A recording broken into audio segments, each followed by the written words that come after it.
పాత పెన్షన్ విధానం మాత్రమే కొనసాగుతుంది.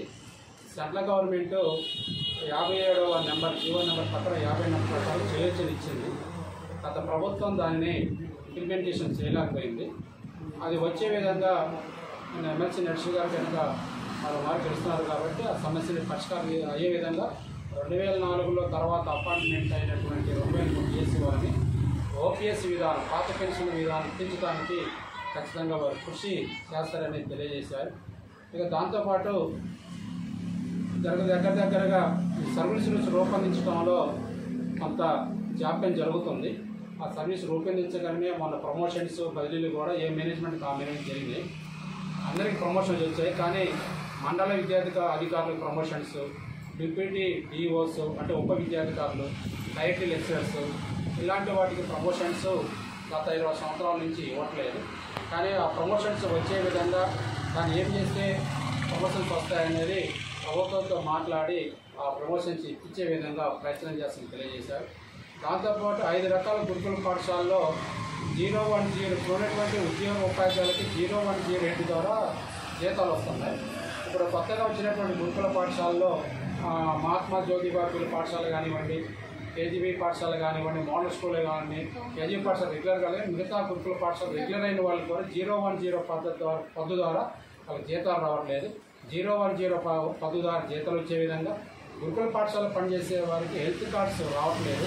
హెల్త్ కార్డ్స్ కూడా ఇప్పించే విధంగా కృషి చేయడంలో ఉంటుంది. దాంతోపాటు గురుకుల పాఠశాలలో ఒకే టైమింగ్స్ ఉండాలని మనం ప్రాతినిధ్యం చేస్తాం ఎప్పటి నుంచో. కానీ ఒకే టైమింగ్స్ వచ్చే విధంగా ఖచ్చితంగా వాళ్ళు అడుగుతున్నారు. మాకు ఎర్లీ మార్నింగ్ పెట్టడం వల్ల విద్యార్థులకి మాకు కొంత ఇబ్బంది అవుతుంది. హెడ్ క్వార్టర్స్ లేకపోవడం వల్ల దూరం చూస్తున్నాం కాబట్టి ఆ సమయాన్ని 9కి మార్చాలని అడుగుతున్నారు. ఆ సమయాన్ని మార్చాలని కూడా ప్రభుత్వాన్ని అడుగుతున్నారు. కానీ వారు వచ్చిన తర్వాత ఖచ్చితంగా సమయాన్ని మార్చడంలో గురుకుల పాఠశాల అన్ని పాఠశాలలు కూడా ఒకే టైమింగ్స్ ఉండే విధంగా తీసుకొచ్చే విధంగా ప్రయత్నం చేస్తారని తెలియజేశారు. దాంతోపాటు గిరిజన సంక్షేమ పాఠశాలలో పనిచేస్తున్నటువంటి పీఈటీ పోస్టులు అప్గ్రేడ్ కాలేదు. ఆ పీఈటీ పోస్టులను కూడా అప్గ్రేడ్ చేసే విధంగా కృషి జరిగింది, కాకపోతే అది సఫలీకృతం కాలేదు. రాబోయే కాలంలో ఖచ్చితంగా గతంలో ఉన్నత పాఠశాలలో 12 ఫీట్ల అప్గ్రేడ్స్ ఏదైతే కృషి చేసి ఇప్పించామో అదే వేళ కూడా గిరిజన పాఠశాల పనిచేసే పీఈటీ పోస్టులు కూడా అప్గ్రేడ్ చేసి ఇప్పించడానికి ప్రయత్నం చేస్తానని కూడా వారు తెలియజేశారు. దాంతోపాటు కేజీబీ పాఠశాలలో పనిచేసే సిఆర్టీలు కానివ్వండి, గిరిజన స్కూల్లో పనిచేసే సిఆర్టీలకి రెగ్యులైజేషన్ కాలేదు, రెగ్యులర్ చేయలేదు. వాళ్ళకి బేసిక్ పే ఇప్పించే విధంగా, టైం స్కేల్ ఇప్పించే విధంగా రెగ్యులర్ చేయడానికి ఖచ్చితంగా పోరాటం చేసి ప్రభుత్వం మీద పట్లాడైనా వాళ్ళు రెగ్యులర్ చేయడానికి కృషి చేస్తాననేది వారు హామీ ఇచ్చారు. దాంతోపాటు ప్రైవేటు విద్యా సంస్థల్లో పనిచేసే వాళ్ళకి పీపీఎఫ్ అనేది కటింగ్ లేదు. ప్రతి ప్రైవేట్ విద్యా సంస్థల్లో పనిచేసే ప్రతి ఒక్కరికి కూడా పీపీఎఫ్ అనేది కటింగ్ చేయించే విధంగా వారు నా యొక్క కృషి ఉంటుందని తెలియజేశారు. దాంతోపాటు ప్రభుత్వ పాఠశాలలో పనిచేసే వాళ్ళు అకస్మాత్తుగా చనిపోతే వాళ్ళకి ఎలాంటి బెనిఫిట్స్ కానీ ఏమి రావట్లేదు. ఎక్స్గ్రేషియో వాళ్ళకి ఇప్పించే విధంగా ప్రభుత్వం మాటలు కృషి చేసి వారికి ఎక్స్గ్రేషియో ఇప్పించే విధంగా ఏర్పాటు చేయటం, ప్రభుత్వ బెనిఫిట్స్ ఏదంటే గృహ నిర్మాణాలు కానివ్వండి అలాంటి ఏదైనా బెనిఫిట్స్ ఉంటే వారికి ఖచ్చితంగా ఇప్పించే విధంగా నా వంతుగా కృషి చేస్తానని కూడా ఈ యొక్క హామీలతో ముందుకు పోవడం జరుగుతుంది. దాంతోపాటు ఇంటర్మీడియట్ కాలేజీలో, డిగ్రీ కాలేజీలలో గ్రాంట్స్ అసలు రిలీజ్ కావట్లేదు.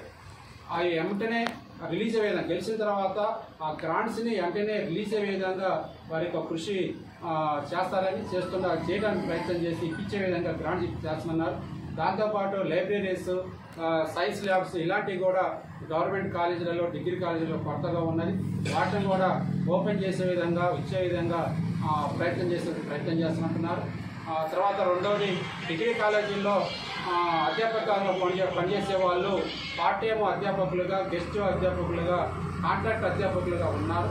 కాంట్రాక్టర్ వాళ్ళని ఇంటర్మీడియట్లో కాంట్రాక్ట్ లెక్చరర్స్ ఏదైతే రెగ్యులేట్ చేశారో 6 సంవత్సరాల కాలంలో మరోమారు వారు దీని కనుక గెలిచినట్టే, నర్సరీ గారు కనుక గెలిచినట్టయితే ఖచ్చితంగా రాబోయే మళ్ళీ 6 సంవత్సరాల కాలంలో ఖచ్చితంగా డిగ్రీ కాలేజీలో పనిచేసే కాంట్రాక్టర్ లెక్చరర్స్ అందరూ కూడా రెగ్యులర్ చేసే విధంగా పోరాటం చేసే రెగ్యులర్ చేపిస్తానని తెలియజేస్తున్నారు. దాంతోపాటు ఉపాధ్యాయులకి పెండింగ్ బిల్స్ ఉన్నాయి, పెండింగ్ డిఏలు ఉన్నాయి, సెకండ్ పిఆర్సీ ఉంది. వీటి మీద ఖచ్చితంగా గతంలో కొత్తగా వచ్చినట్టు ప్రభుత్వం హామీ ఇచ్చింది. 2025 మార్చి 31 వరకు పెండింగ్ డిఏలు, pending bills, second PRC time ఇవన్నీ అడిగారు. 25 మార్చి 31 వరకు. 25 మార్చి 31తో కొత్త బడ్జెట్ వచ్చిన తర్వాత ఈ ఫైనాన్స్ సంబంధించిన సమస్యలన్నింటి పరిష్కార మార్గం చూద్దామని ప్రభుత్వం హామీ మేరకి గతంలో ఆందోళన కార్యక్రమం చేయలేదు.